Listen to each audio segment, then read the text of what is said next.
Dear students, good afternoon all of you। तो देखिए आज का हमारा जो टॉपिक होगा वो होगा experimental methods for chemical kinetics study. रासायनिक बलगतिकी के निर्धारण की प्रमुख प्रायोगिक विधियाँ। रासायनिक जो बलगतिकी होता है, केमिकल जो काइनेटिक्स होता है, इसके प्रायोगिक निर्धारण की एक्सपेरिमेंटल जो मेथड्स होते हैं वो कौन कौन से होते हैं, इसके बारे में हम यहाँ से डिस्कस करेंगे। तो देखिए केमिकल जो काइनेटिक्स होती है, रासायनिक जो बलगतिकी होती है, उसके डिटर्मिनेशन के लिए जो प्रैक्टिकल मेथड यहाँ पे उपयोग में लिए जाते हैं वो कौन कौन से मेथड यहाँ पे हैं। तो देखिए पहला जो मेथड है यहाँ पे उपयोग में लिया जाता है कंडक्टोमेट्रिक मेथड। फर्स्ट जो मेथड है वो कौन सा मेथड यहाँ पे उपयोग में लिया जाता है? Conductometric method.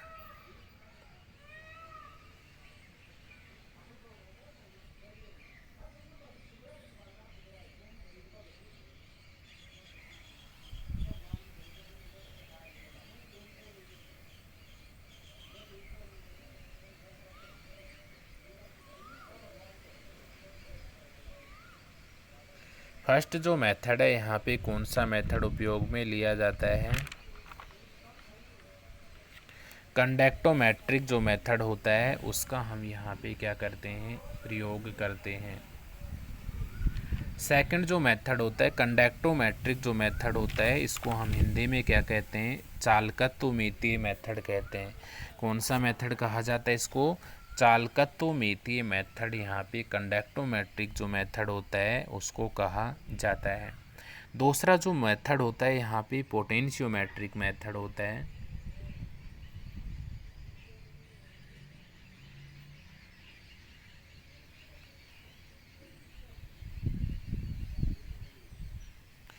पोटेंशियोमेट्रिक मेथड और पोटेंशियोमेट्रिक जो मेथड होता है इसको हिंदी में भी क्या कहा जाता है? पोटेंशियोमेट्रिक मेथड ही कहा जाता है। नेक्स्ट हम मेथड की बात करें, थर्ड जो मेथड होता है इसमें कौन सा मेथड यहाँ पे उपयोग में लिया जाता है? थर्ड जो मेथड होता है इसमें ऑप्टिकल जो मेथड होता है उसका उपयोग किया जाता है।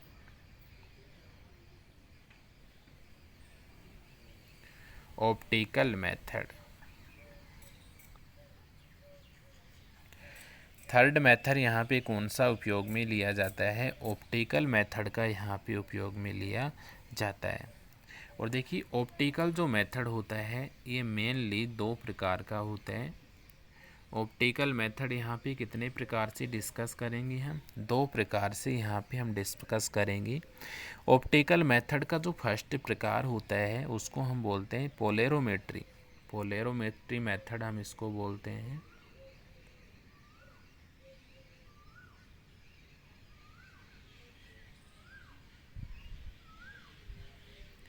पोलेरोमेट्री मेथड।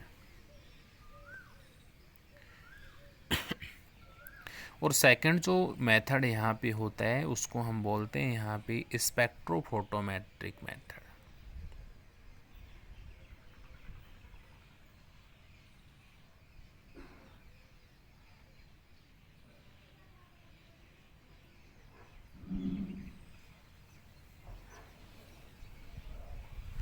तो देखिए यहाँ से ये आपका इस यूनिट का लास्ट टॉपिक है। इसके बाद में आपकी जो ये यूनिट है वो समाप्त हो जाएगी। तो लास्ट जो आपका ये टॉपिक है ये क्या है? Experimental methods for chemical kinetics study. रासायनिक बलगतिकी की निर्धारण की प्रमुख प्रायोगिक विधियाँ। और रासायनिक जो बलगतिकी है उसके अध्ययन के लिए यहाँ पे 3 विधियाँ प्रयोग में ली जाती हैं। Following methods are mainly use to study chemical dynamics. Chemical जो डायनेमिक्स होती है, रासायनिक जो बलगतिकी होती है, इसके अध्ययन के लिए यहाँ पे 3 मेथड्स का प्रयोग किया जाता है। फर्स्ट मेथड आपको ध्यान रखना है, फर्स्ट मेथड कौन सा मेथड यहाँ पे उपयोग में लिया जाता है? कंडक्टोमेट्रिक मेथड, चालकत्वमितीय मेथड का। सेकंड जो मेथड है वो कौन सा मेथड है? यहाँ पे पोटेंशियोमेट्रिक मेथड है। और थर्ड जो मेथड है वो कौन सा मेथड है? यहाँ पे ऑप्टिकल जो मेथड होता है उसका यहाँ पे प्रयोग किया जाता है। इसके बाद में मैंने आपको बताया कि ऑप्टिकल जो मेथड होता है, ऑप्टिकल मेथड भी यहाँ पे मेनली कितने प्रकार के होते हैं? ऑप्टिकल मेथड भी यहाँ पे मेनली दो प्रकार के होते हैं, पोलेरोमेट्री मेथड एंड स्पेक्ट्रोफोटोमेट्रिक मेथड। पोलेरोमेट्री विधि कहते हैं हम पोलेरोमेट्रिक मेथड को, और स्पेक्ट्रोफोटोमेट्रिक जो विधि होती है इसको हम क्या कहते हैं? Spectrophotometric method. तो आपको नाम तो इसमें तीन ध्यान रखना है, conductometric method, potentiometric method, optical method. और ऑप्टिकल मेथड भी टू टाइप्स की होगी, पोलेरोमेट्री मेथड एंड स्पेक्ट्रोफोटोमेट्रिक मेथड। अब यहाँ से जो आपका जो सिलेबस है उस सिलेबस में केवल यहाँ पे कौन सा मेथड दिया हुआ है? ऑप्टिकल जो मेथड है उसके बारे में यहाँ पे डिस्कस किया गया है। तो यहाँ पे हम ऑप्टिकल मेथड के बारे में चर्चा करेंगे। और ऑप्टिकल मेथड के कितने मेथड है यहाँ पे? पोलेरोमेट्रिक मेथड और स्पेक्ट्रोफोटोमेट्रिक मेथड। तो यहाँ पे हम दोनों मेथड्स का डिस्कशन करेंगे। पहला मेथड कौन सा पढ़ेंगे? पोलेरोमेट्री मेथड पढ़ेंगे। और दूसरा जो मेथड है वो कौन सा मेथड हम यहाँ पे डिस्कस करेंगे? स्पेक्ट्रोफोटोमेट्रिक मेथड जो होता है उसके बारे में यहाँ पे हम क्या करेंगे? अध्ययन करेंगे। तो देखिए इसको,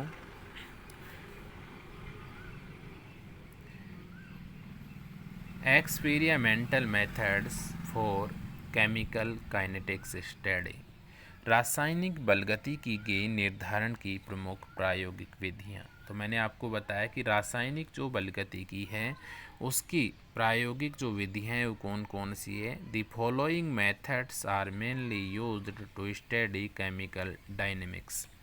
अर्थात रासायनिक जो बलगतिकी होती है उसके निर्धारण में मुख्यतया निम्न विधियों का यहाँ पे प्रयोग किया जाता है।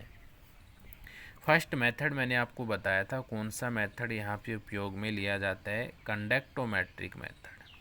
कंडक्टोमेट्रिक जो मेथड होता है इसको हम हिंदी में बोलते हैं चालकत्वमितीय विधि। चालकत्वमितीय विधि का प्रयोग किया जाता है।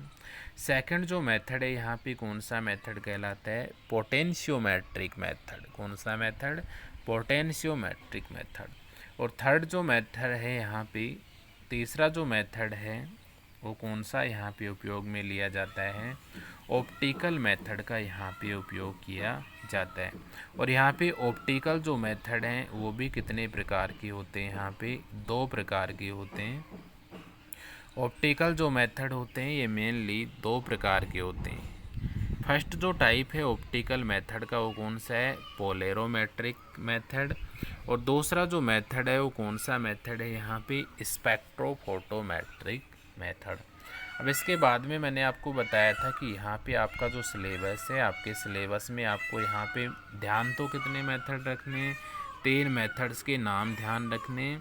और यहाँ से केवल आपका जो सिलेबस है उसमें किसके बारे में डिस्कस किया गया है? ऑप्टिकल मेथड के बारे में यहाँ डिस्कस किया गया है।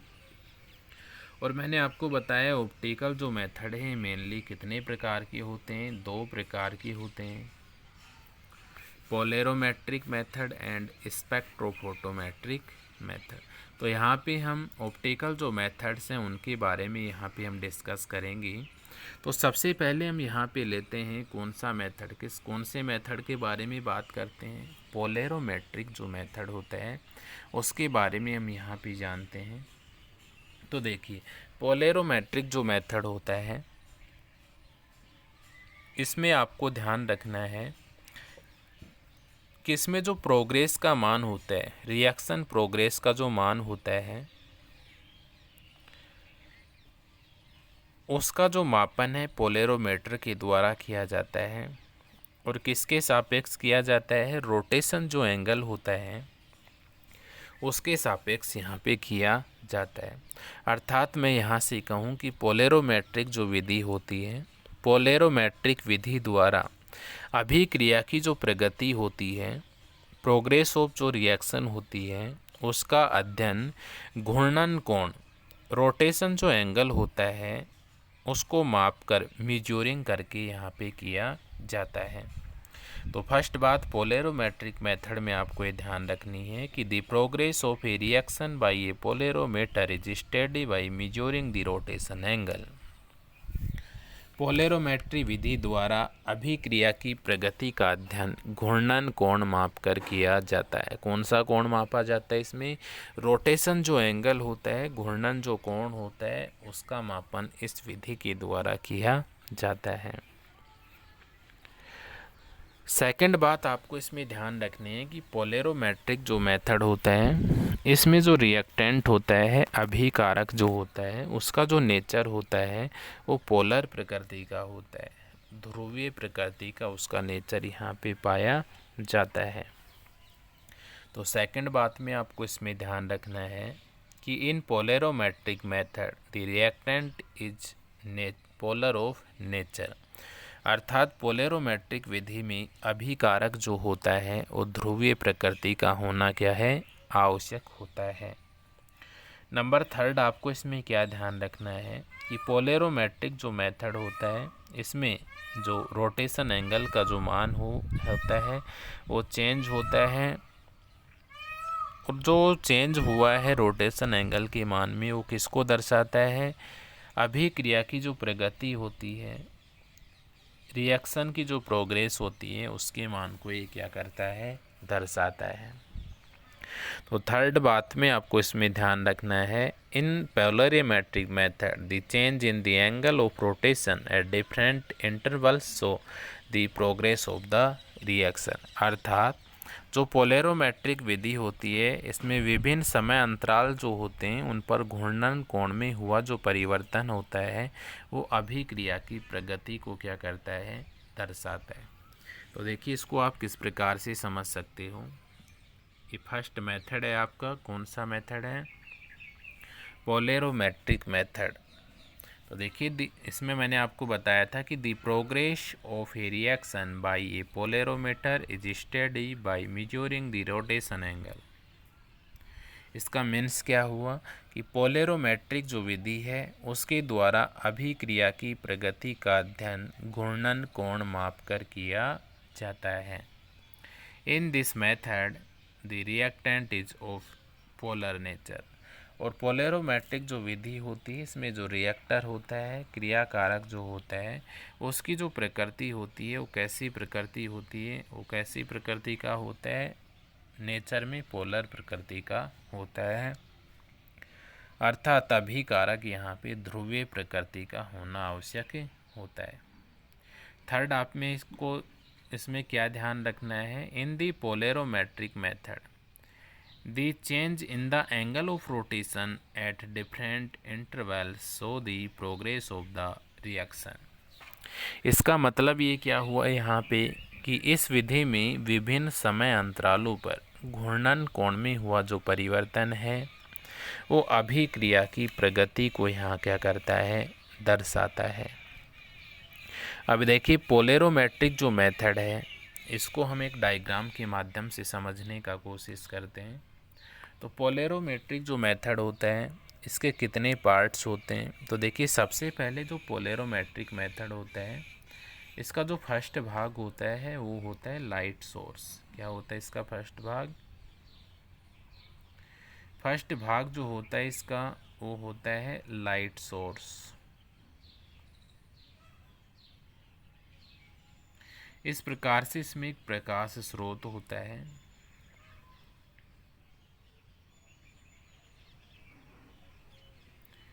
ये हो गया, ये क्या पाया जाता है? इसमें एक लाइट सोर्स पाया जाता है। इसको हम किससे दर्शा देते हैं?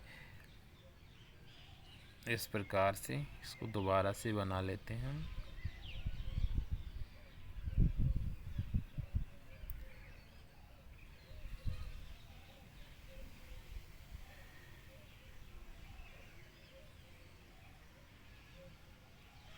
तो इस प्रकार से लाइट सोर्स यहाँ पे क्या होता है? पाया जाता है। और लाइट सोर्स जो है इसको हम एल से रिप्रेजेंट कर रहे हैं, एल से मैंने इसको दर्शा दिया, लाइट सोर्स।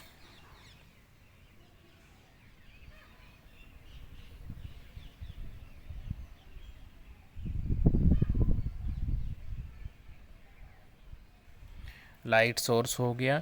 इसके बाद इसमें क्या पाया जाता है, एक डिडक्टर यहाँ पे पाया जाता है। इसके बाद में यहाँ पे क्या पाया जाता है, एक डिडक्टर यहाँ पे पाया जाता है। और डिडक्टर जो होता है इसको हम हिंदी में बोलते हैं ध्रुवक। क्या बोलते हैं हिंदी में इसको? तो यहाँ पे एक क्या पाया जाता है,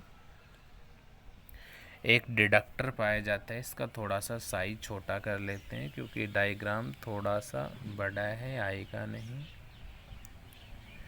तो इस प्रकार से इसमें एक डिडक्टर पाया जाता है।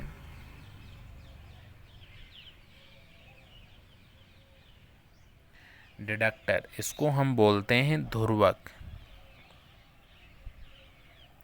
इसके बाद में यहाँ पे इससे जो नेक्स्ट स्टेप है, यहाँ पे एक सैंपल ट्यूब पाई जाती है। क्या पाया जाता है? यहाँ पे एक सैंपल ट्यूब पाई जाती है। और सैंपल जो ट्यूब होती है इसको हम यहाँ पे क्या कहते हैं, सैंपल जो ट्यूब होती है इसको हिंदी में कहा जाता है प्रतिदृश्य कोष्ठ। कौन सा कोष्ठ कहा जाता है?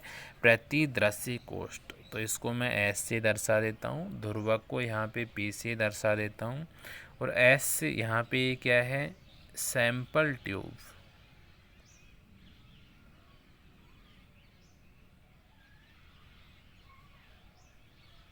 सैंपल ट्यूब हो गया। अब सैंपल जो ट्यूब होती है इसके नेक्स्ट यहाँ पे एक एनालाइजर पाया जाता है। क्या पाया जाता है? इससे आगे यहाँ पे एक एनालाइजर पाया जाता है। एनालाइजर, इसको हम बोलते हैं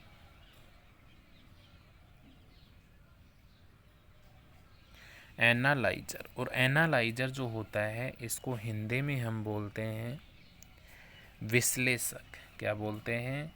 विश्लेषक। विश्लेषक के जस्ट आगे यहाँ पे एक लेंस पाया जाता है।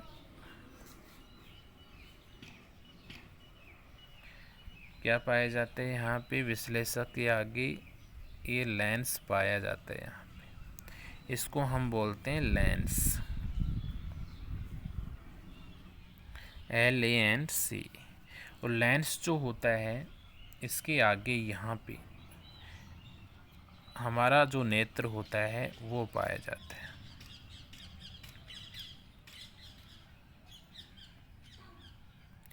यहाँ पे क्या पाया जाता है, ये आई लिख देता हूँ मैं इसको, आँख, नेत्र जो होता है वो पाया जाता है हमारा।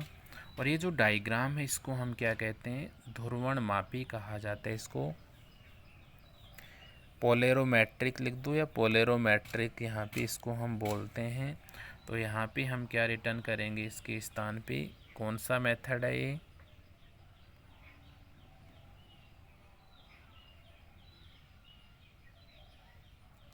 पोलेरोमेट्रिक मेथड डायग्राम। तो यहाँ से देखिए फर्स्ट जो मेथड हम यहाँ पे डिस्कस कर रहे थे, फर्स्ट मेथड में आपको यहाँ से ध्यान रखना है, पोलेरोमेट्रिक जो मेथड होता है, पोलेरोमेट्रिक मेथड में मुख्यतया 5 पार्ट होते हैं। फर्स्ट जो पार्ट होता है वो क्या होता है, लाइट सोर्स होता है, प्रकाश स्रोत होता है, लाइट सोर्स। इसके बाद में यहाँ पे एक डिडक्टर पाया जाता है, ध्रुवक यहाँ पे पाया जाता है। ध्रुवक से आगे यहाँ पे एक सैंपल ट्यूब होती है, प्रतिदृश्य कोष्ठ यहाँ पे पाया जाता है। प्रतिदृश्य कोष्ठ जो सैंपल ट्यूब होती है इससे जस्ट आगे यहाँ पे एक एनालाइजर होता है, विश्लेषक होता है। विश्लेषक या एनालाइजर से आगे यहाँ पे हमारा लेंस लगा रहता है। और लेंस के आगे यहाँ पे क्या लगी रहती है, मानव नेत्र, आँख होती है। तो पोलेरोमेट्रिक जो मेथड है इसके मुख्यतया 5 भाग हो गए, light source, deductor, sample tube, analyser, lens और आइज। ये जो मेथड है कौन सा मेथड का डायग्राम है, पोलेरोमेट्रिक मेथड का। तो ये डायग्राम हो गया इसका। इसके बाद में देखिए मैं बात करूँ इसमें कि जो पोलेरोमेट्रिक जो मेथड होता है,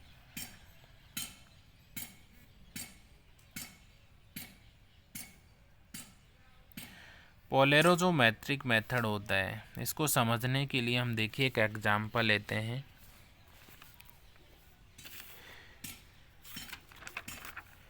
इसको समझने के लिए हम एक एग्जांपल लेते हैं सुक्रोज का। सुक्रोज का जो फॉर्मूला होता है वो क्या होता है यहाँ पे, इसको समझने के लिए हम एक सुक्रोज का एग्जांपल लेते हैं। जैसे सुक्रोज जो होता है उसका फॉर्मूला क्या होता है, C12H22O11। सुक्रोज क्या हो गया, C12H22O11। इसकी जो रिएक्शन है वो किसके साथ करवाते हैं, यहाँ पे H2O के साथ यहाँ पे करवाते हैं। और किसकी प्रेजेंस में करवाते हैं, यहाँ से H+ की प्रेजेंस में यहाँ पे हम करवाते हैं।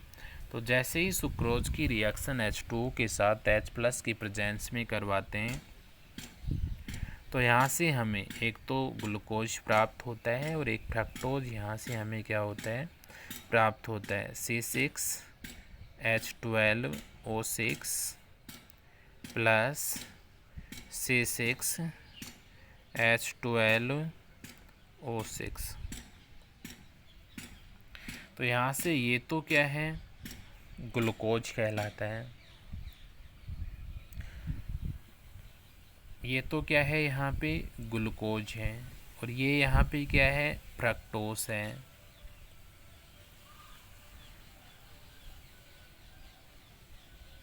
ये फ्रक्टोज हो गया, ये ग्लूकोज हो गया। और यहाँ पे ये क्या है, ये सुक्रोज है। तो यहाँ से देखिए जो पोलेरोमेट्रिक मेथड है, पोलेरोमेट्रिक मेथड को एक्सप्लेन करने के लिए हम यहाँ से सुक्रोज लेते हैं। और सुक्रोज जो होता है इसको हम H2O के साथ रिएक्ट करवाते हैं। किसकी प्रेजेंस में, H+ की प्रेजेंस में। तो यहाँ से हमें किसका फॉर्मेशन होता है, एक ग्लूकोज का फॉर्मेशन होता है C6H12O6। एंड दूसरा किसका फॉर्मेशन होता है, यहाँ पे हमें फ्रक्टोज C6H12O6 का यहाँ पे क्या होता है, फॉर्मेशन होता है। तो देखिए नेक्स्ट इसमें आपको यहाँ से ये वाला जो डायग्राम है इसमें डायग्राम बना देना है। ये जो डायग्राम है आपका, ये किसका डायग्राम है, यहाँ पे ध्रुवणमापी। इसके नीचे आप यहाँ पे क्या मेंशन करोगे, इसके नीचे आपको यहाँ पे क्या रिटर्न करना है, कौन सा मेथड है ये,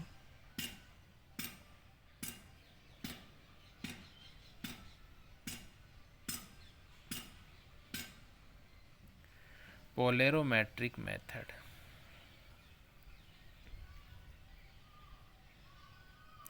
ये क्या हो गया, यहाँ से लेंस हो गया। ये क्या हो गया, यहाँ से आई हो गया हमारा। ये ध्रुवक हो गया, इसको हम क्या बोलते हैं, डिडक्टर। डिडक्टर। और ये क्या हो गया, लाइट सोर्स। तो ये डायग्राम हो गया यहाँ से इसका, इसको ध्यान रखना है आपको।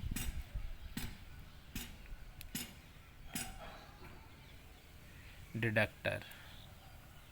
तो यहाँ से मैंने आपको बताया था कि जो पोलेरोमेट्रिक मेथड होता है इसके 5 भाग होते हैं, light source, deductor, sample tube, analyser, lens और आईज। सैंपल जो ट्यूब होती है इसको हम क्या बोलते हैं, सैंपल ट्यूब। सैंपल जो ट्यूब होती है इसको हम हिंदी में क्या बोलते हैं, प्रतिदृश्य ट्यूब इसको क्या कहा जाता है, बोला जाता है। इस डायग्राम के नीचे मैंने आपको बताया था ये एग्जाम्पल आपको यहाँ पे मेंशन करना है। एग्जाम्पल यहाँ पे क्या दिया हुआ है, in presence of dilute mineral acid HCl sucrose is polarised in nature. और मैंने आपको बताया था कि यहाँ पे जो पोलेरोमेट्रिक मेथड होता है, पोलेरोमेट्रिक मेथड में जो क्रियाकारक हम लेते हैं, रिएक्टेंट जो पदार्थ लेते हैं, उसकी जो प्रकृति होती है वो कैसी होती है, ध्रुवीय प्रकृति का वो यहाँ से होता है। तो यहाँ से ये हमने क्या लिया, ये क्या लिया, यहाँ पे सुक्रोज लिया। ये क्या है यहाँ पे,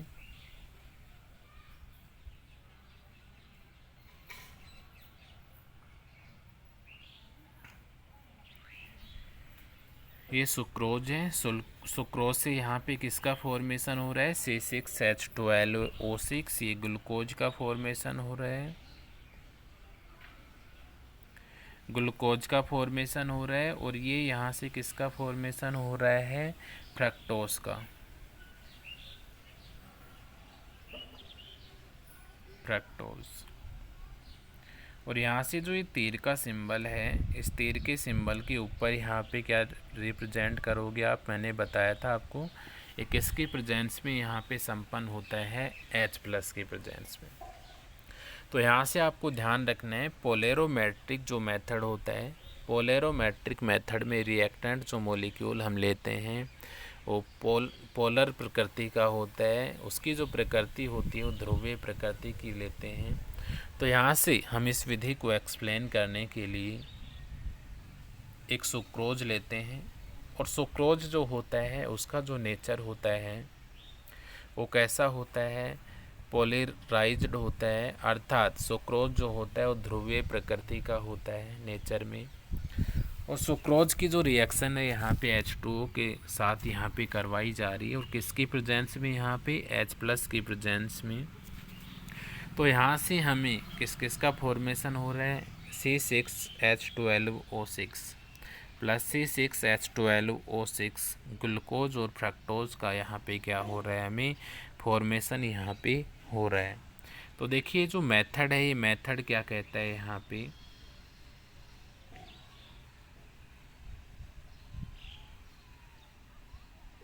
तो देखिए इसके मेथड की मैं यदि यहाँ पे बात करूँ तो मेथड में आप यहाँ से लिख सकते हो इसको आप, ये मेथड हो गया।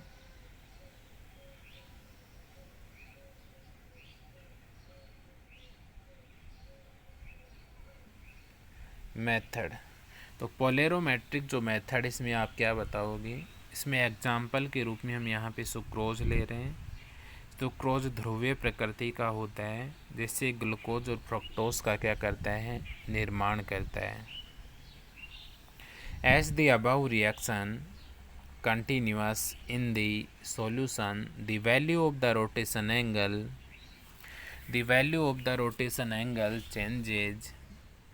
To perform this experiment, dissolve in certain known amount of pure sucrose in the flask in water, and also take the HCl solution in another flask. The two solutions are kept in permanent temperature. When the temperature of both are stable, then the two solutions are mixed together. Now put the mixture in the reaction chamber of the polarimetric and note the rotation angle at regular intervals. Let the rotation angle at time t be r0 and rt at the time t and infinite time of when the reaction is complete, then the rotation angle are infinite. Rotation angle का मान यहाँ पे क्या हो जाता है, are infinity हो जाता है। टी टाइम पे यहाँ पे क्या हो जाता है, आर टी हो जाता है। एंड टी इक्वल टू 0 समय पर यहाँ पे रोटेशन एंगल का मान क्या हो जाता है, r0 हो जाता है। तो यहाँ से देखिए इसमें क्या बताया गया है, इसमें पोलेरोमेट्रिक जो मेथड है, इसमें सबसे पहले यहाँ पे इसको समझने के लिए एक सुक्रोज लिया। सुक्रोज जो होता है ये ध्रुवीय प्रकृति का होता है। इसके बाद में यहाँ पे क्या बताया गया कि ये जो सुक्रोज हमने लिया है इस विधि में, इसके जो नेचर होता है ये ध्रुवीय प्रकृति का होता है, पोलर होता है नेचर में। और जैसे जैसे क्या करते हैं हम विलयन में ये उपर्युक्त जो अभिक्रिया है ये जारी रखते हैं, तो वैसे वैसे घूर्णन कोण का जो मान है वो परिवर्तित होता रहता है। मीन्स यहाँ पे क्या हुआ कि जो सुक्रोज है उसको हम H2O के साथ रिएक्ट करवाते हैं H+ की प्रेजेंस में, तो विलयन में क्या होगा, ये जो रिएक्शन है ये कंटिन्यूअस जारी रहती है और वैसे वैसे इसके रोटेशन एंगल का जो मान है, घूर्णन कोण का जो मान है वो परिवर्तित होता रहता है। अब ये जो प्रयोग है ये करने के लिए हम क्या करते हैं, देखिए यहाँ पे ये जो प्रयोग है इसको करने हेतु हम एक फ्लास्क लेते हैं। ये जो प्रयोग है ये प्रयोग करने हेतु हम क्या कर लेते हैं, एक फ्लास्क लेते हैं और इस फ्लास्क में क्या कर देते हैं, शुद्ध सुक्रोज की निश्चित ज्ञात मात्रा को जल में घोल लेते हैं। इसमें हमने क्या लिया, सुक्रोज लिया, सुक्रोज की ज्ञात मात्रा ली हमने।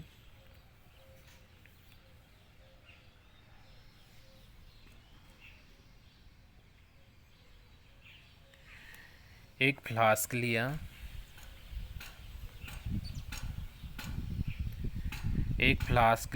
इस फ्लास्क में हमने सुक्रोज की एक निश्चित ज्ञात मात्रा को रख दिया इसमें और इस ज्ञात मात्रा को हमने किस में घोल दिया, इसमें वाटर में घोल दिया। किस में घोल दिया, इसको हमने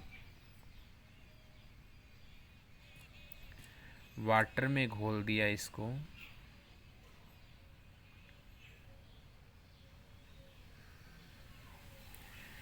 तो पोलेरोमेट्रिक जो मेथड है इसमें सबसे पहले हमने एक फ्लास्क लिया, इस फ्लास्क में हमने सुक्रोज की ज्ञात मात्रा को ले लिया और सुक्रोज की जो ये ज्ञात मात्रा है इसमें इसको हमने वाटर में घोल लिया।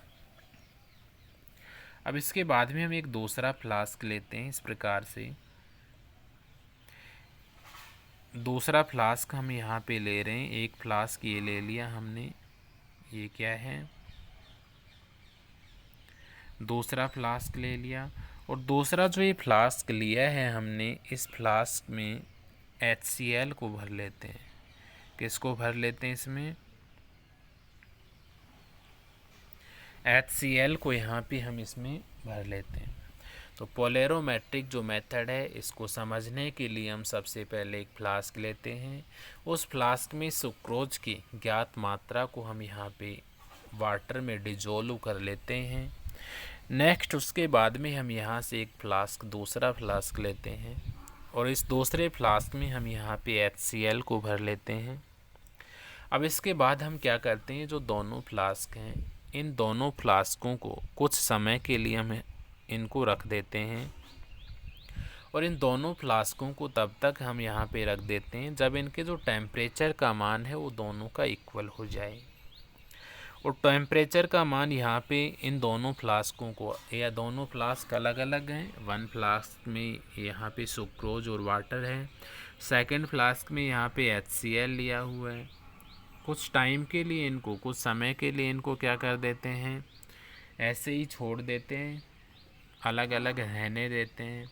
अब एक कंडीशन ऐसी आएगी कि इन दोनों का जो तापमान है वो क्या हो जाता है, यहाँ से इक्वल हो जाता है। और जब इन दोनों का तापमान यहाँ से इक्वल हो जाता है तो ये जो दोनों हैं इन दोनों को आपस में क्या कर देते हैं, डिजोल्व कर देते हैं। इन दोनों को आपस में क्या कर देते हैं, डिजोल्व कर देते हैं। अब यहाँ से इन दोनों को आपस में डिजोल्व करोगे तो यहाँ से हम एक तीसरा फ्लास्क ले लेते हैं और तीसरा जो फ्लास्क है इसमें हम आपस में डिजोल्व करेंगे तो यहाँ से क्या होगा, एक तो सुक्रोज होगा, सुक्रोज को मैं एस से दर्शा रहा हूँ, सुक्रोज का जलीय विलयन होगा और दूसरा इसमें क्या होगा, HCl हमने लिया था। तो अगली स्टेप में यहाँ पे हम कुछ समय के लिए इनको दोनों को रख देते हैं जब इनका टेम्परेचर क्या हो जाता है, इक्वल हो जाता है। इसके पश्चात हम एक तीसरा फ्लास्क लेते हैं और तीसरे फ्लास्क में हम यहाँ से इन दोनों को क्या कर देते हैं, मिक्स कर देते हैं। अर्थात वाटर सुक्रोज का जो सॉल्यूशन था और HCl का जो सॉल्यूशन था उनका टेम्परेचर इक्वल होने के पश्चात इन्हें हम तीसरे फ्लास्क में क्या कर देते हैं, रख देते हैं और इनको आपस में हम मिक्स कर देते हैं, मिला देते हैं। नेक्स्ट इसके बाद में यहाँ से हम मिक्स करने के बाद क्या करते हैं, अब ये जो मिश्रण हमें प्राप्त हुआ है, सुक्रोज और जो वाटर का और HCl का जो हमें मिक्सचर प्राप्त हुआ है, इसको हम पोलेरोमेट्री की अभिक्रिया मिश्रण में रख देते हैं। कहाँ पे रख देते हैं इसको हम? पोलेरोमेट्री का जो अभिक्रिया मिश्रण होता है ये यहाँ पे एक इसमें पोलेरोमेट्रिक अभिक्रिया चैम्बर पाया जाता है। अब यहाँ पे दोनों फ्लास्क जो थे उनको आपस में मिक्स कर दिया और मिक्स करने के बाद इनको हम हिलाते हैं और मिलाने के पश्चात इस मिश्रण को हम कहाँ पे रख देते हैं? चैम्बर ऑफ द पोलेरोमीटर, पोलेरोमेट्री का जो अभिक्रिया मिश्रण होता है उसमें यहाँ पे हम इनको रख देते हैं।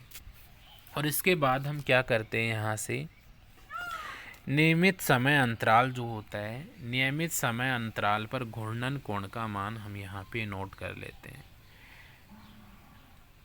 अभिक्रिया पोलेरो मिश्रण में यहाँ पे इसको रख देते हैं। And note the rotation angle at the regular interval, और यहाँ से विभिन्न समय अंतराल पर घूर्णन कोण का जो मान है उसमें क्या परिवर्तन हो रहा है, उस परिवर्तन के मान को हम यहाँ पे क्या कर लेते हैं, नोट यहाँ पे हम कर लेते हैं। इसके बाद देखिए let the rotation angle at time t equal to r nought. यहाँ पर जो घूर्णन कोण का मान है टी इक्वल टू 0 समय पर हमें कितना प्राप्त हो रहा है, r nought. And r t time t, r t जो समय है उस पर कितना t time t equal to 0 समय पर आर नोट घूर्णन कोण प्राप्त हो रहा है। टी समय यदि हम यहाँ पे लें तो टी टाइम पर यहाँ पर जो घूर्णन कोण का मान है वो हमें कितना प्राप्त हो रहा है, आर टी प्राप्त हो रहा है।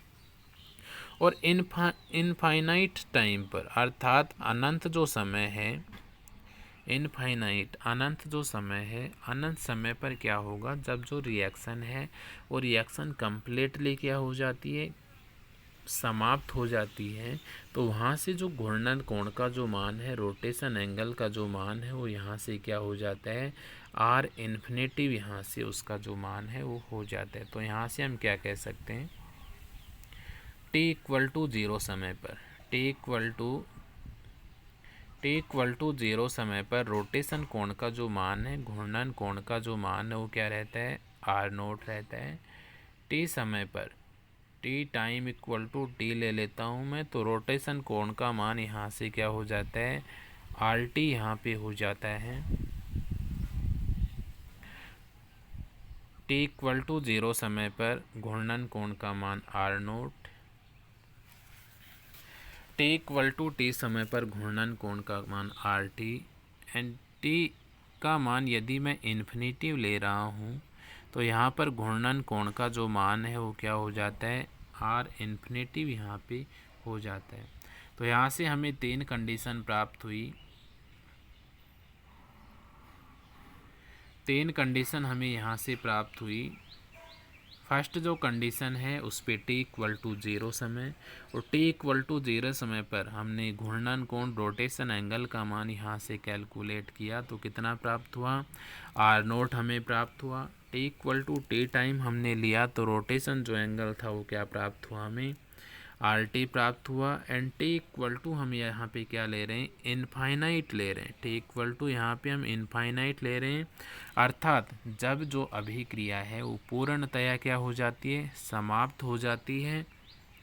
तो यहाँ पर रोटेशन जो एंगल का मान है, घूर्णन कोण का जो मान है वो यहाँ पे क्या हो जाता है, आर इन्फिनिटिव यहाँ पे रोटेशन एंगल का जो मान है वो हो जाता है। अब ये जो रोटेशन एंगल के मान टी इक्वल टू 0 समय, टी इक्वल टू टी समय, टी इक्वल टू इनफाइनाइट अभिक्रिया जब कम्प्लीटली पूर्ण हो जाती है तो प्राप्त होते हैं। इसको हम एक डायग्राम के माध्यम से कल की क्लास में यहाँ पे हम एक्सप्लेन करेंगे कि किस प्रकार से इनमें चेंज होता है, और इनके मान को हम प्रथम जो ऑर्डर रिएक्शन होती है, फर्स्ट ऑर्डर जो रिएक्शन होती है उसमें यहाँ पे हम इनके मान को पुट करेंगे। तो देखिए आज की क्लास में हमने क्या क्या डिस्कस किया।